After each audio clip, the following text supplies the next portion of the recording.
오늘 받을 말씀은 창세기 24장 61절에서 67절까지인데요. 우리 함께 자리에서 잠시 일어나셔서, 몸이 불편하지 않으신 분들은 함께 일어나셔서, 또 불편하신 분은 앉은 상태에서 우리 하나님 말씀을 경건한 마음으로 함께 받도록 하겠습니다. 창세기 24장 61절에서 67절까지입니다. 하나님 말씀 함께 받으십니다. 다 같이. 리브가가 일어나 여자 종들과 함께 낙타를 타고 그 사람을 따라가니 그 종이 리브가를 때리고 가니라. 그때 이삭이 부엘라 헤로이에서 왔으니 그가 네게부 지역에 거주하였습니다. 이삭이 저물 때에 들에 나가 묵상하다가 눈을 들어 보매 낙타들이 오는지라. 리브가가 눈을 들어 이삭을 바라보고 낙타에서 내려 종에게 말하되 들에서 배회하다가 우리에게로 마주오는 자가 누구냐? 종이 이르되 이는 내 주인이니이다. 리브가가 너울을 가지고 자기의 얼굴을 가리더라. 종이 그 행한 일을 다 이삭에게 아뢰매 이삭이 리브가를 인도하여 그의 어머니 사라의 장막으로 들이고 그를 맞이하여 아내로 삼고 사랑하였으니 이삭이 그의 어머니를 장례한 후에 위로를 얻었더라. 아멘. 자리에 앉으시겠습니다. 저는 본 말씀을 중심으로 이런 부부가 되게 하소서, 이런 제목으로 함께 말씀의 은혜를 나누려고 합니다. 100년 해루를 꿈을 꿨는데 아내와 사별한 6070 남성에게 닥친 현실은, 그 현실이 어떤 것인지를 말해주는 아주 짧은 영상이 일본에서 많은 사람들에게 회자가 되고 있습니다. 아내와 사별을 한 66세의 남성이 혼자 부엌에서 라면을 만들어 먹는 6분짜리 아주 짧은 영상인데요. 그 제목이 마침내 아내가 죽었다라고 하는 제목인데, 지난 14일 현재 그 영상을 본 누적 조회수가 814만 뷰라고, 그러니까 엄청난 사람들이 그 영상을 보았다고 할 수 있겠죠. 은퇴한 부부들뿐만 아니라 신혼 부부들도 봐야 될 영상이다라는 소문이 나면서 방문자의 댓글만 4,400개의 여기에 댓글이 달려있다 그래요. 그 내용이 이렇습니다. 30년 동안 함께한 아내가 세상을 떠났다. 잔소리 들을까봐 그동안 못 갔던 동창들 술자리부터 가야겠다. 도쿄 가부키초 카바쿠라의 아미시 문자도 이젠 지우지 않아도 되겠지. 밤에도 당당히 아미시한테 메신저 할 수 있겠네. 연애도 실컷 해서 김정은처럼 기쁨조도 만들어 봐야지. 그런 마음을 가졌던 그런 분인데, 실제는 어떻게 되는가 하니까 혼자 살게 되면 이렇게 자유를 만끽할 줄 알았는데 내 현실은 정반대다라고 하는 근론이었어요. 그 영상 밑에는 여러 가지 댓글들이 달렸는데, 댓글을 보니까요, 인생 말년 부부에게 닥칠 일을 리얼하게 알려줘서 감사드린다. 또는 중반부부터 눈물이 멈추질 않았다. 어제 남편과 부부싸움을 했는데 얼른 화해해야겠다. 겪어보지 않으면 절대 알 수 없는 상실감, 나도 아내를 잃고 지옥에 떨어진 듯 했다는 등 공감과 감사의 댓글이 4,400여 개가 달렸다는 것입니다. 사실 그분은 아내와 사별한 지 5년이 지난 세월을 보낸 그분이 짧은 영상을 올린 것입니다. 그분이 얘기합니다. 내가 아내가 떠난 지 5년이 지났지만 여전히 상실감과 우울증에 시달리고 있다. 지난 5년 동안 무의미한 시간을 보냈다. 친구가 문자 메시지로 만나자고 해도 나가지 않았다. 여전히 혼자 식당에 가서 밥 먹는 것도 익숙하지 않다. 애인을 만드는 건 시도조차 하지 않았다. 수십 년 인생을 같이 보내온 배우자와 사별하는 것은 정말 견디기 힘들다. 만약 아직 배우자가 곁에 있다면 그것만으로도 당신은 매우 행복한 것이다. 앉아 계신 분들한테 얘기한 거예요, 지금. 여러분, 한 조사에 의하면 배우자의 죽음 뒤에 나타나는 애도의 과정이 시간이 흐르면서 달라진다고 나타났어요. 사별한 후에 얼마 지나지 않은 바로 직후에는 설마 아니야, 그럴 리가 없어, 이렇게 망연자실하면서 부정하는 단계를 거친다는 거죠. 그리고 이제 수개월 동안은 불면증, 식욕부진, 피로감, 대인기피증에 시달린다고 합니다. 수년 동안 즐거웠던 추억을 떠올리면서 세월을 보내는 것이 사별한 사람들의 정신, 마음의 상태라는 것이죠. 아내가 없으면 우리 남편들은 자유로울 것 같지요. 남편이 떠나가면 홀가분할 것 같죠, 우리 아내분들. 전혀 그렇지가 않다는 것입니다. 실제적으로 아내를 잃은 남편이나 아내가 있는 남편은 너무나도 삶의 질이 다르다는 거예요. 특별히 직장이나 지역사회에서 완전히 은퇴한 연세가 드신 남성들에게 배우자와의 사별, 이별이라고 하는 것은 사회적으로 고립과 단절과 위험을 한층 높여준다는 조사 결과가 나왔습니다. 소중한 배우자를 잃은 슬픔이 연세 드신 어른들의 마음과 몸을 다 병들게 한다는 것입니다. 실제로 우리 주변에 보면 그래서 그렇게 사랑하던 배우자가 세상을 떠나면 곧바로 이어서 뒤따라 떠나시는 분들이 많이 계시더라고요. 지난 14일 날요, 경희대학교의 디지털 뉴에이징 연구소가요, 보건복지부 보건사회연구원의 노인 실태를 토대로 해서 분석을 했어요. 배우자와 사는 그런 사람하고 그리고 사별하거나 이별한 덥고 사별 남성들의 신체적, 정신적 건강이 어떤가, 차이가 너무 많이 나는 거예요. 구체적으로 보게 되어지면 우울증 지수를 보게 되면요, 이제 사별한 덥고 남성들의 우울증 지수가요 3.87점이 나왔어요. 근데 아내와 함께 사는 분들을 이렇게 조사해 보니까 2.72점밖에 나오지 않아요. 차이가 엄청나게 난 거예요. 만성질환 숫자, 독거 남성, 사별된 남성들은 1.71개로 아내가 있는 분들 1.58개보다 훨씬 많이 나왔습니다. 뿐만 아니라 인간관계, 이것도 너무나 많이 차이가 났어요. 이제 사별한 남성들 가깝게 왕래하며 지내는 친인척 숫자가요 1.65명으로 나타났는데, 그렇지 않은 분들은 3.7명, 절반에 가까운 숫자가, 반 정도 차이가 나는, 50% 차이가 나는 거예요. 또 이제 아내와 같이 부부가 되어서 살아가는 그 남성들이 가깝게 지내는 친구와 지인의 숫자가 6명이라고 할 것 같으면 사별하고 돕고 남성들은 3명도 채 되지 않는 거예요. 외로우니까 더 많은 친구 만날 수 있을 것 같은데 그렇지 않다라는 거예요. 거기서 끝나지 않죠. 자녀들도 이제 엄마 아빠가 함께 계실 때에 그 아빠 엄마를 찾아뵙는 숫자하고 엄마가 돌아가시고 아빠가 돌아가시고 혼자서 사신 아빠와 엄마를 찾아뵙는 숫자가요 다르더라고요. 저 이 의외에 그러한 통계를 본 거예요. 우리 같은 경우는 예를 들어서 엄마가 혼자 사시니까 아빠가 혼자 사시니까 자주 찾아뵐 것 같죠, 그죠? 자주 연락드릴 것 같죠. 그런데 통계를 보니까요 어떻게 나왔는가 하니까 자녀가 매일 일주일 간격으로 자주 연락한다고 응답한 숫자를 보니까요 부모가 살아계신 경우는 63%나 돼요.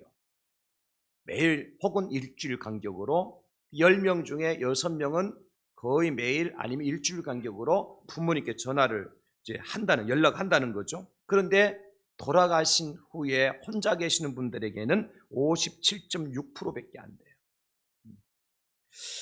혼자 살고 외롭고 살으니까 자녀들이 더 자주 연락할 것 같은데 석 달에 한 번꼴로 뜸하게 연락한다는 비중이 13%로 이제 나타나는 거예요. 여러분, 이쯤 되면 부부의 백년해로가 얼마나 중요한 일인가. 이것은 어떤 개인이나 한 가정의 일이 아니라 사회적인 이슈가 됐다는 겁니다. 사회적인 이슈가. 사별을 인해서 이런 사회적인 문제가 발생한다고 할 것 같으면 그 사별 이외에 생이별도 많이 있지 않습니까? 그런 것을 통해서 더욱더 심각하게 사회적 문제가 발생할 수가 있다. 그래서 오늘은 제가 이 부부주일, 오늘이 5월 21일이 부부의 날이거든요. 이 부부의 날이 왜 부부의 날이냐 하면 5월 달은 가정의 달이니까 어린이날도 있고 어버이날도 있고 스승의 날도 있는데 부부의 날이 없는 거예요. 그래서 우리 선배 목사님께서 이제 정부에 건의를 한 겁니다. 이 가정의 날 가장 중요한 핵심이 부부인데 부부의 날은 없다. 그래서 부부의 날을 하나씩 제정해 달라 그래서 그 날짜를 정한 날이 21일인 거예요. 5월 21일. 그래서 정부에서 그것을 받아들여서 5월 21일을 부부의 날로 정한 겁니다. 제정을 한 겁니다. 법으로. 왜 21일이냐? 두 사람이 하나됨을 기념하는 날 20일. 그래서 5월 21일을 부부의 날로 정한 것입니다. 저는 이 부부의 날, 부부주의를 맞이해서 정말 하나님께서 디자인하신 가정을 꾸미는 데 있어서 어떤 부부가 되어야 할까에 대한 고민을 우리 함께 하고 싶었던 겁니다. 본격적인 말씀에 들어가기 전에 저는 여러분들의 가정에 먼저 하나님의 은총이 가득할 수 있기를 주님의 이름으로 축복합니다. 여러분들의 가족이 하나님의 말씀 안에서 행복하여지는 그런 5월 한 달이 될 수 있기를 축원합니다. 여러분들의 가정이 다시 살아날 수 있기를 축복합니다. 그래서 우리 5월달 주제를 한번 선포하고 말씀 가운데 나가기를 원합니다. 가정아 살아나라. 시작.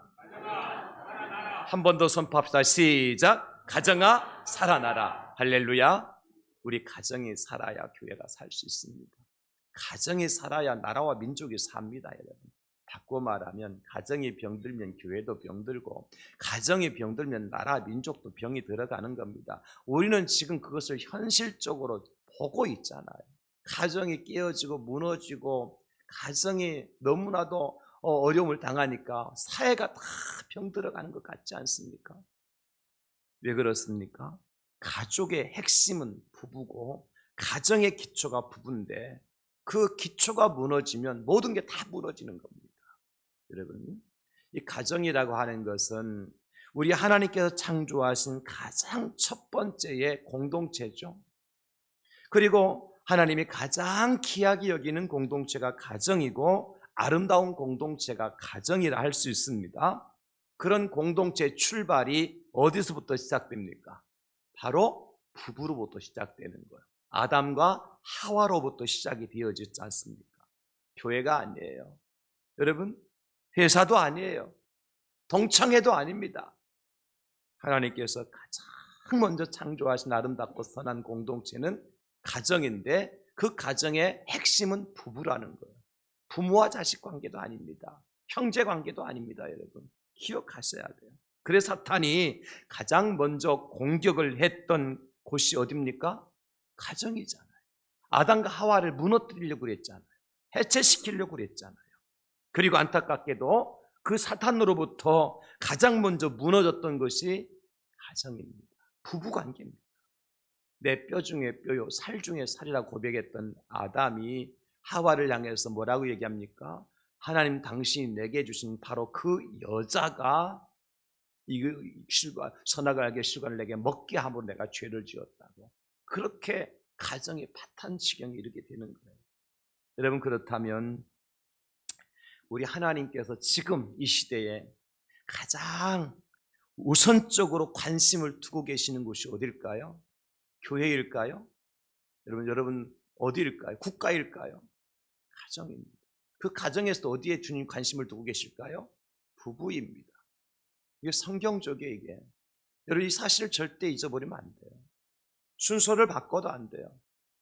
부부가 첫 번째고 가정이 첫 번째고 그 부부와 가정을 통해서 만들어지는 공동체가 여러분 교회 공동체가 되는 거예요. 그래서 주님은 말씀하셨습니다. 주 예수를 믿으라. 그리하면 너와 내 집이 구원을 얻으리라. 최종적인 주님의 목적이 어디예요? 우리의 가정이 구원받는 거예요. 우리 집이 구원받는 거예요.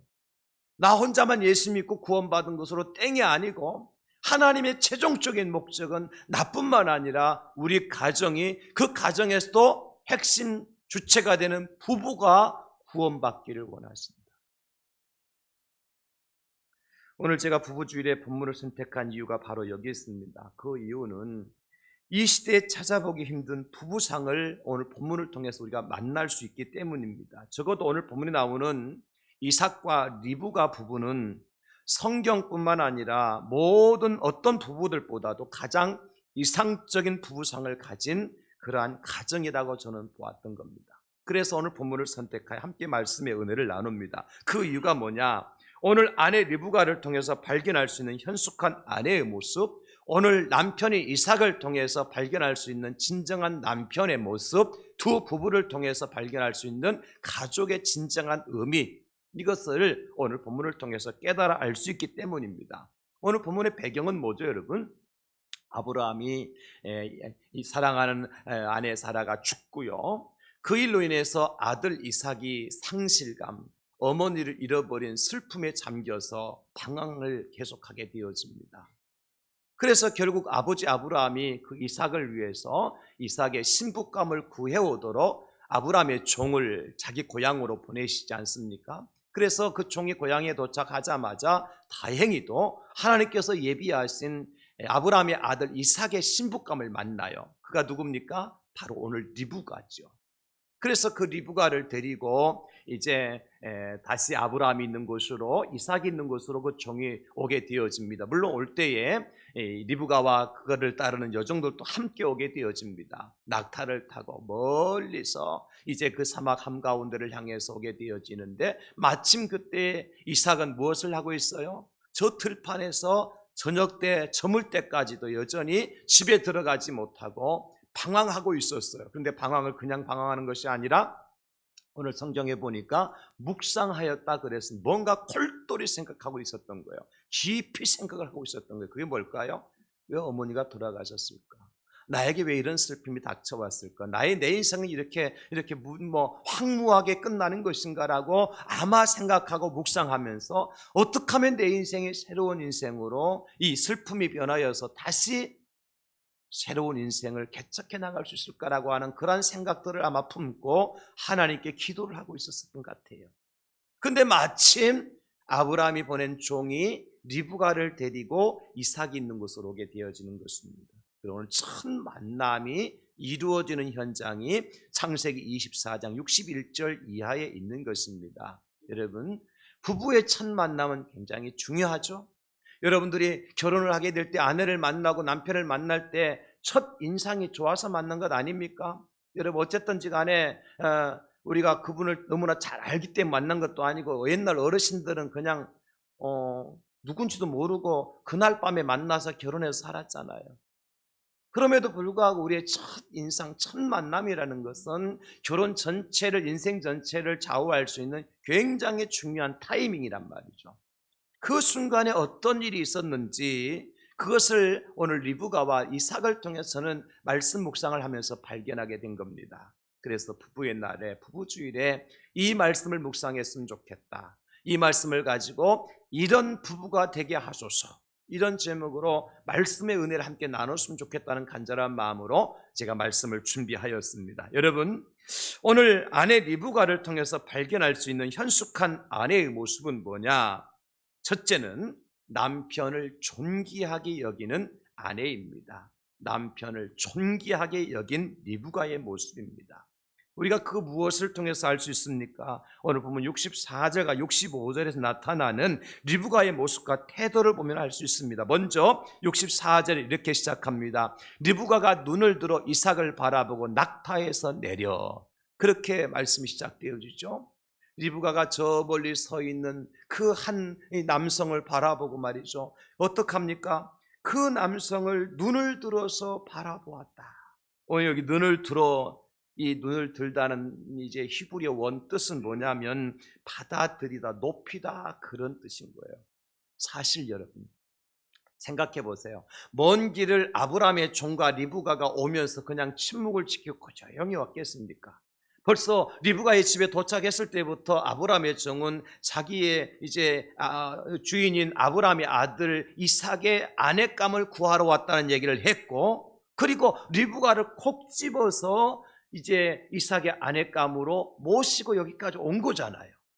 오는 도중에 무슨 일을 했을까요? 이삭에 대한 말씀, 그리고 아브라함의 집안에 대한 말씀, 이런저런 이야기를 아마 이 리브가와 나누면서 먼 길을 왔을 거예요.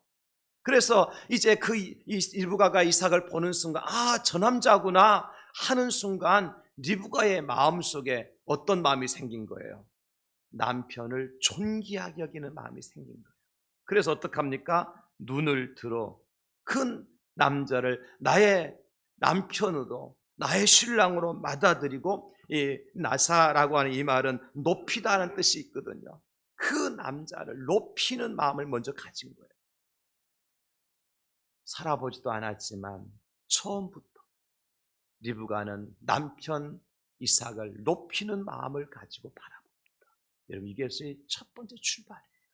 사랑하는 우리 여성도님들, 여러분 남편을 바라볼 때 어떤 눈으로 바라봅니까? 내가 돈을 더 많이 번다고, 내가 더 똑똑하다고, 내가 더 많이 배웠다고, 내가 더 건강하다고, 내가 더 잘났다고 남편을 바라볼 때 그런 눈으로 바라보지는 않습니까? 멸시하는 눈으로, 그냥 깔보는 눈으로, 돈도 못 벌어오는 것이, 능력도 없는 것이, 밥벌이도 못하는 것이, 그러면서 남편을 그렇게 깔보지는 않습니까?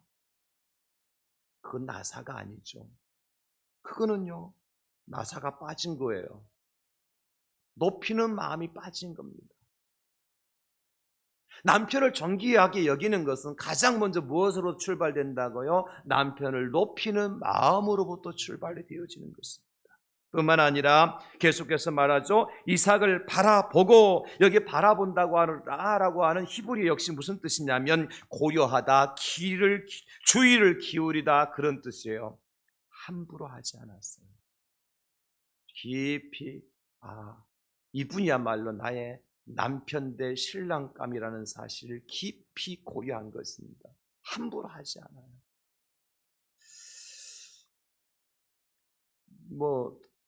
코미디 프로인지 무슨 프로인지는 모르겠습니다만은 어떤 개그맨 부부가, 제1호 부부가 있더라고요. 개그맨 부부가.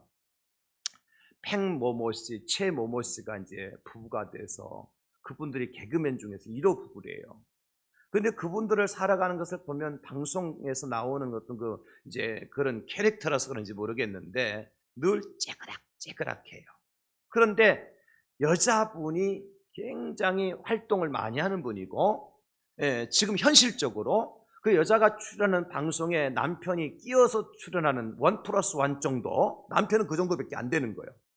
그러니까 경제력도 여자가 가지고 있고 모든 활동도 여자분이 많이 하니까 남편 된 최모모 씨는 굉장히 기주고 사는 거죠. 그런 남자는 기는 못 주고 사니까 나름대로 큰 소리를 치는데, 그럴 때마다 꽥 하고 소리 지르면 꼼짝 못 하더라고. 실제 사는 것이 그런 줄은 방송이라서 그렇게 나오는지는 모르겠습니다만은 그건 아니죠. 남편을 고려하고 남편에게 주의를 기울이지 않는 아내는 그 가정을 행복하게 만들 수가 없어요. 오늘 리브가는 이삭을 바라보았다고요. 고려하며 주의를 기울이며, 그리고 또 어떻게 해요? 낙타에서 내립니다. 낙타에서 내리다. 여러분, 먼 길을 왔기 때문에 먼저 남자가 와서 그 여자를 맞이하고 영접하는 것이 순서일 텐데 그렇지 않습니다.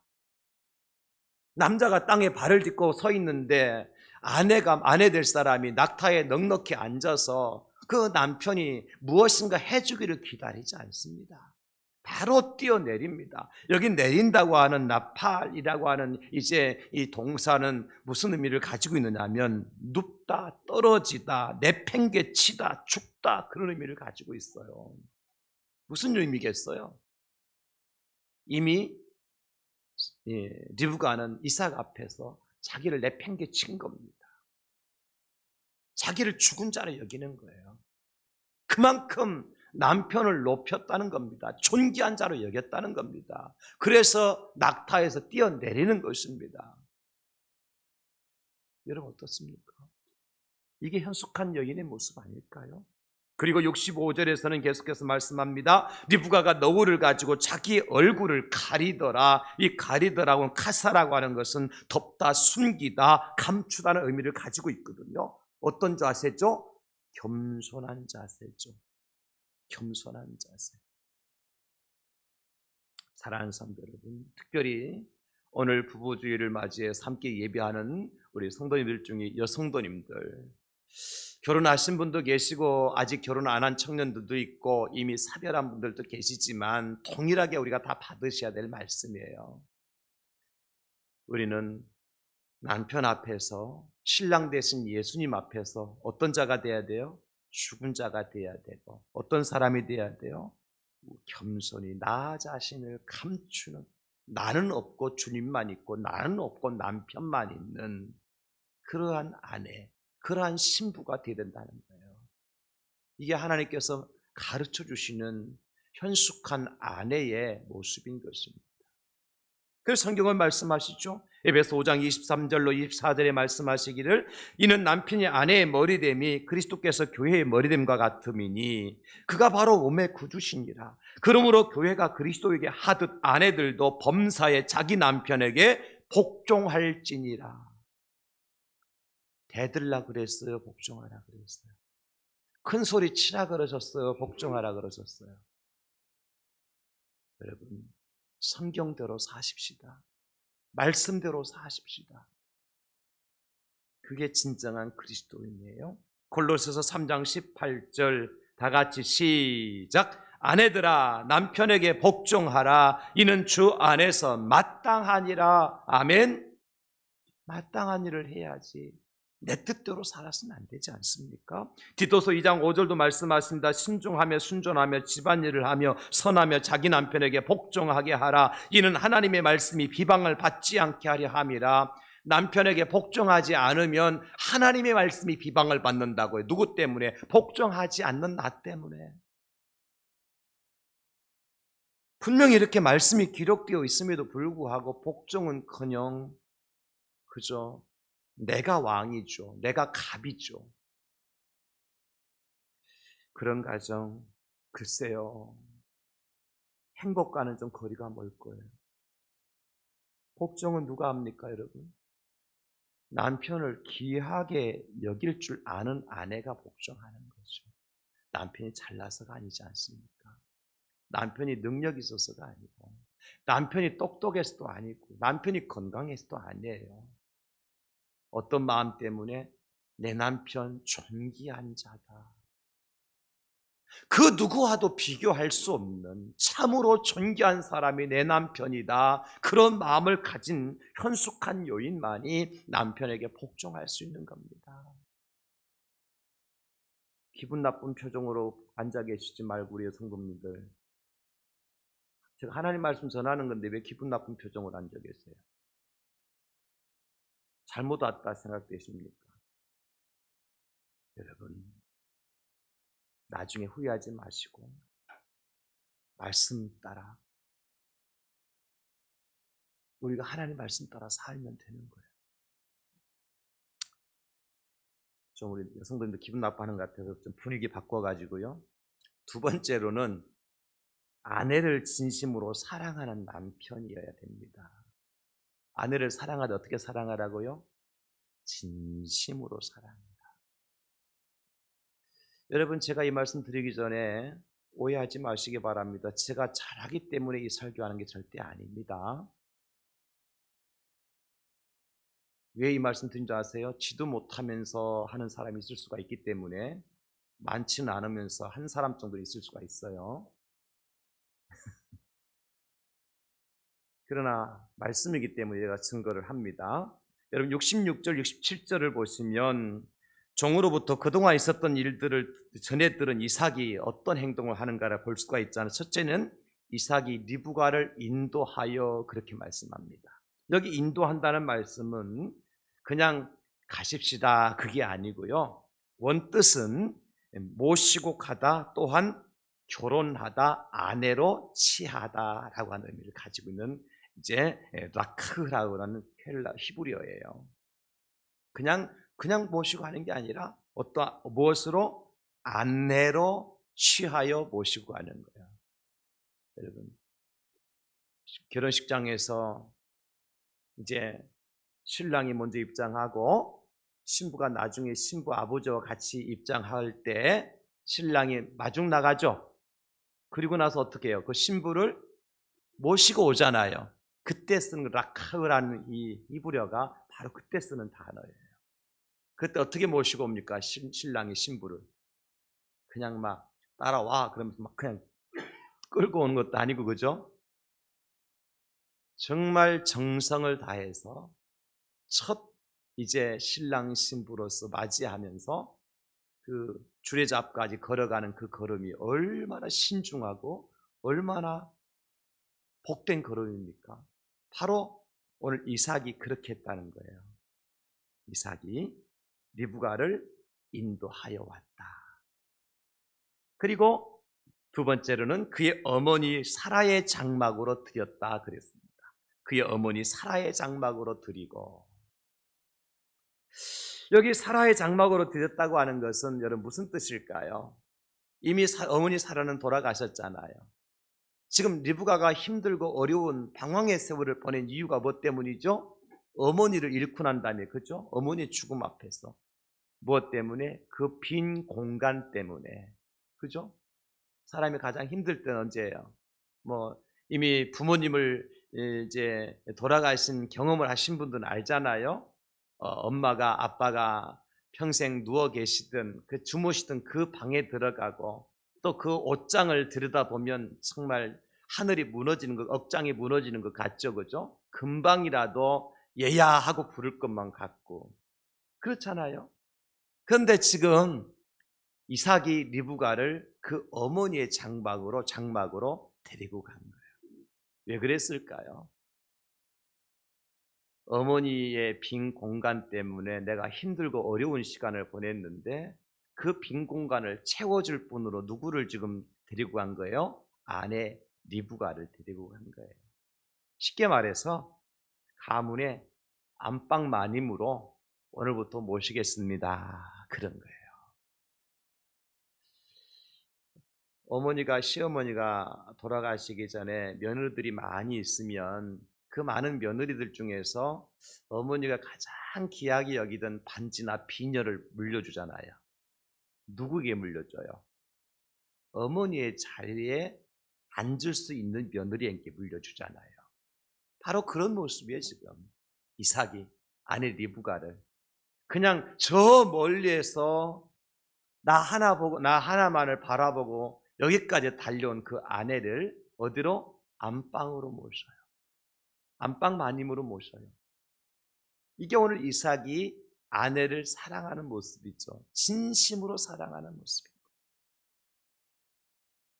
잠시만 기다리세요. 저 사랑채에서 기다리세요가 아니었어요. 아직도 아버지를 만나지 않았으니 아버지 오실 때까지 여기서 들에서 기다리려고 하지 않았어요. 즉시로 그 리브가를 안내해서 인도해서 아내로 취하여서 어디로요? 어머니에 거하시던 바로 그 장막으로 아내를 데리고 들어간 거예요. 사랑하지 않으면 할 수 없는 일이에요. 그리고 마지막으로 그 아내를 리브가를 사랑하였다 그렇게 말씀하시죠. 이 사랑은 보통 사랑이 아니에요. 아하브라고 하는 히브리어인데 무슨 뜻이냐면요, 오랜 세월 함께한 친구처럼 아끼고 배려하는 마음으로 맞이하는 사랑이에요. 이게 아하브예요. 그 사람과 사람 사이에서 가장 존귀하고 깊은 사랑을 아하브라고 할 수 있는 거야. 사실 지금 리브가를 만난 적은 많은 시간이 지나지 않았어요. 전에 리브가에 대한 소식을 전에 들었던 정도 없었어요. 정보도 없었어요. 그러나 그 아내를 맞이하는 순간 어떤 마음이 들었다고요? 오랜 세월 함께한 친구처럼 아끼고 배려하는 마음으로 리브가를 사랑했다는 거예요. 이 사랑은 순간적인 사랑이 아니죠. 잠시 있다 사라질 사랑이 아니죠. 내 육체에 내 몸에 유익이 되면 사랑하고 해가 되면 버리는 사랑이 아니죠. 여러분 그렇지 않습니까? 어떤 사랑이죠? 마치 다윗과 누구의 사랑이요? 다윗과 누구의 사랑이에요? 사울의 사랑이에요? 사울의 아들? 요나단. 빨리 나와야 되는데. 다윗과 요나단의 사랑인 거예요. 다윗과 요나단의 사랑은 바로 아하브의 사랑인데 그 무엇으로도 두 사람 사이를 갈라놓지 못하잖아요. 죽음조차도 갈라놓지 못하잖아요.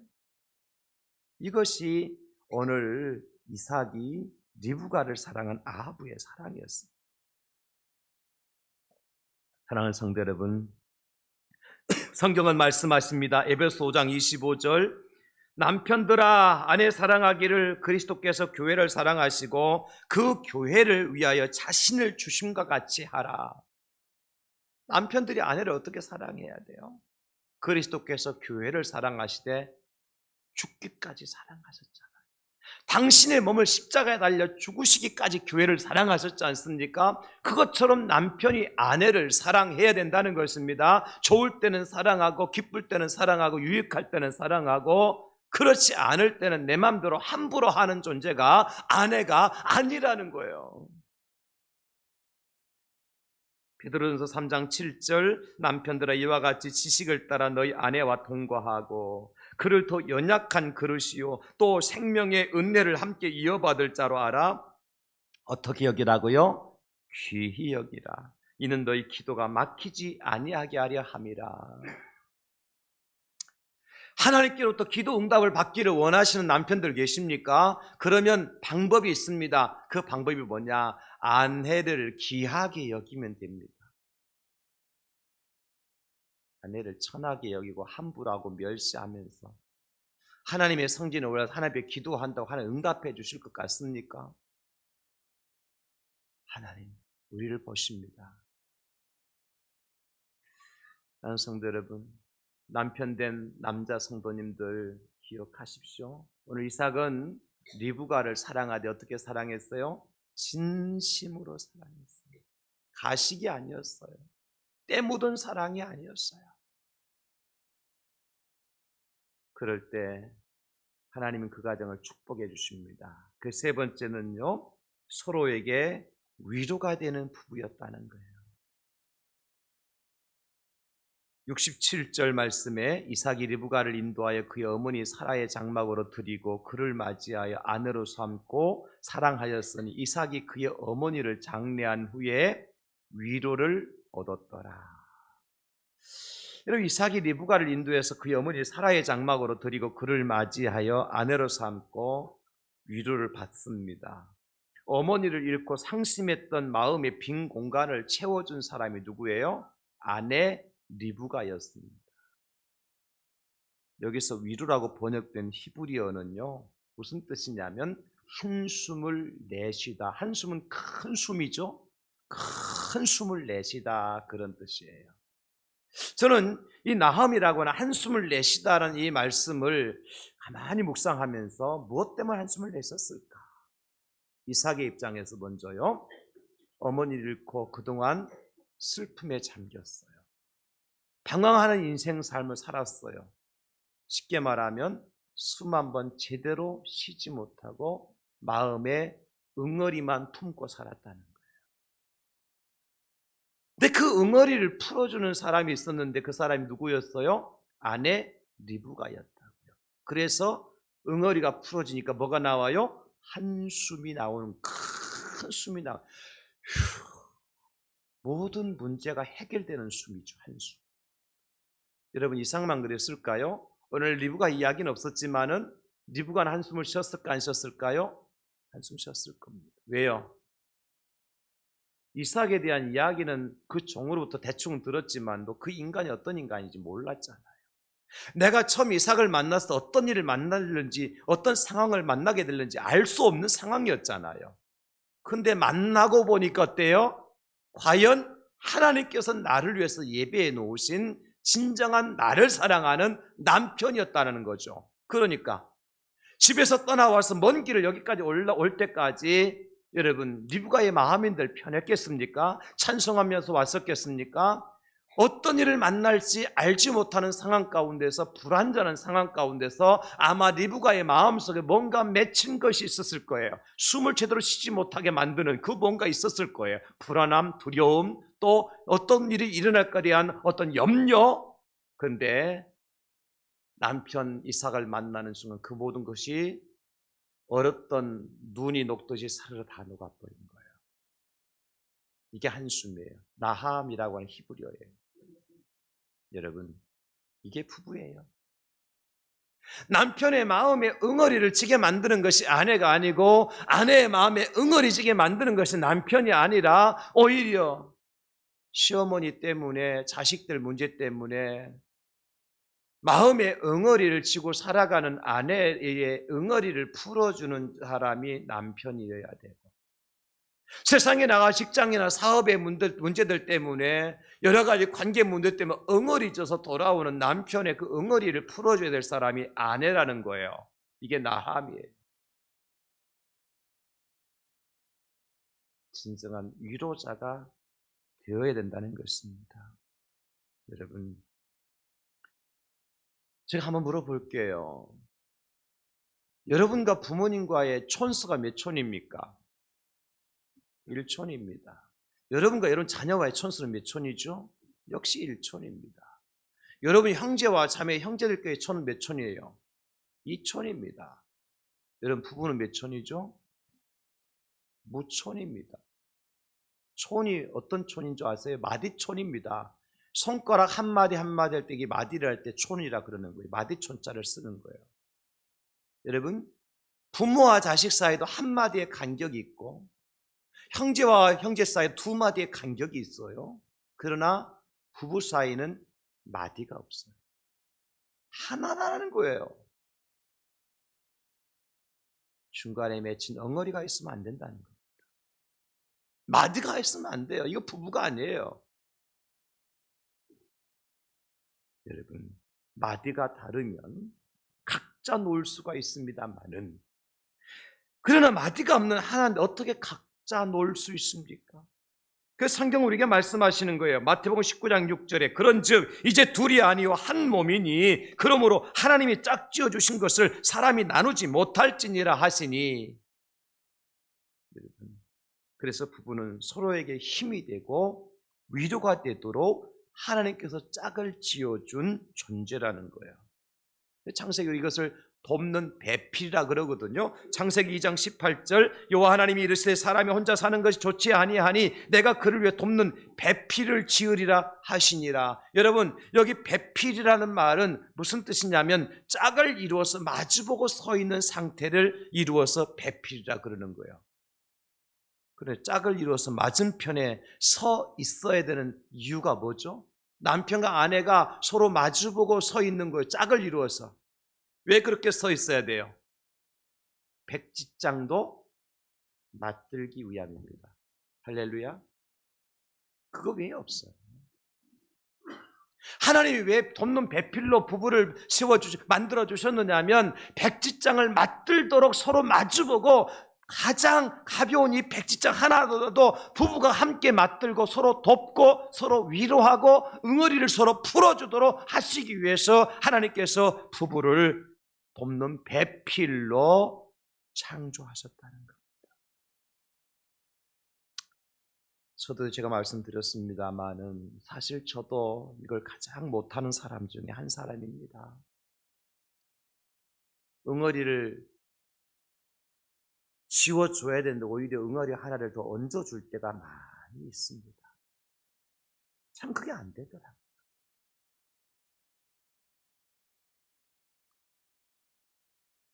그래서 제가 설교를 준비하면서 많이 회개도 했지만은 또 앞으로 잘할 수 있다는 또 그것도 제가 장담도 못하겠어요. 제 참 자신을 돌아보면 그래요. 그런 마당에 설교를 길게 한다고 한들 니나 잘해라 하는 소리만 들려올 것 같고, 그렇다고 안 하면 또 하나님이 너무하냐 하실 것 같고, 참 애매하고 모호합니다. 그래서요, 제가 대신 영화 한 편 보여드리려고 해요. 영화 한 편. 제목이 뭐냐면 니마 그 강을 건너지 마오라고 하는 영화. 이미 상영된 영화인데, 다큐로 상영된 영화인데, 예고편이 편집이 잘 되어 있어요. 그 전체를 보려면 뭐 오늘 또 점심 식사 못 하니까 예고편은 약 1분 한 20초 정도 짧은 거예요. 무슨 내용이냐면 76년째 결혼하시고 76년 동안이나 연인으로 사시는 노 부부의 이야기예요. 조그만 강이 흐르는 저 강원도 횡성의 아담한 마을에서 사시는 89세 된 소녀의 감성을 가지신 강계열 할머니, 98세 된 로맨틱한 이제 조병만 할아버지. 할머니는 89세, 할아버지는 98세. 근데 이분들은 어디를 가든지요, 항상 고운 빛깔의 커플 한복을 입고 가셔요. 그리고 항상 두 분이 손을 꼭 잡고 움직이셔요. 봄에는 꽃을 꺾어서 할아버지가 할머니 머리에, 귀에, 할머니가 할아버지 귀에 꽃을 꽂아주셔요. 여름에는 그 냇가에 가서 물장구 치고 두 할아버지 할머니가 물장구 치고 장난을 치셔요. 가을에는 낙엽을 확 쓰다가 낙엽을 막 그냥 서로에게 막 던지면서 장난을 치셔요. 겨울에는 눈을 이제 뭉쳐서 눈싸움을 하셔요. 89세 된 할머니와 98세 된 할아버지가. 장성한 자녀들은 도시로 떠나고 서로 의지하며 살던 어느 날, 할아버지가 그렇게 키워하던 강아지 한 마리가 죽고 맙니다.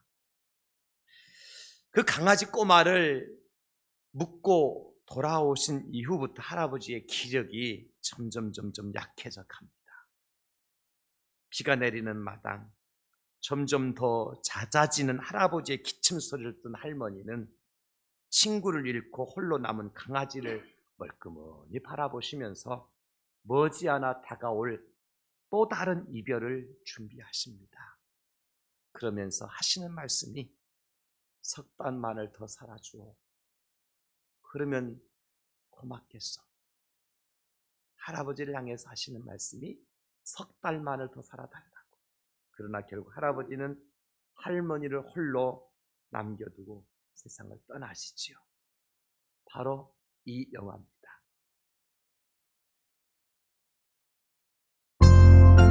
결혼하신 지 몇 년 됐어요?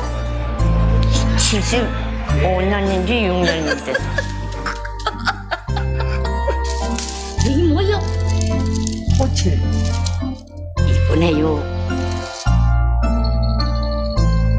아버지, 나 손이 시리네. 사랑한다.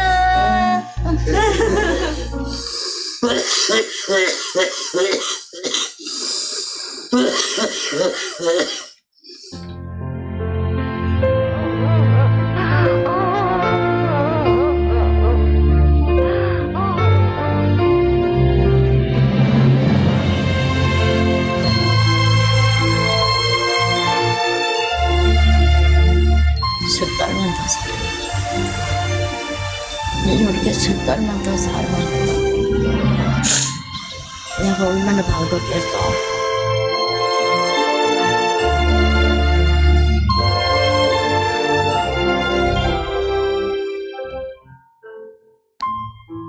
그 할아버지하고 손목을 마주 잡고 그렇게 같이 가면 얼마나 좋겠어.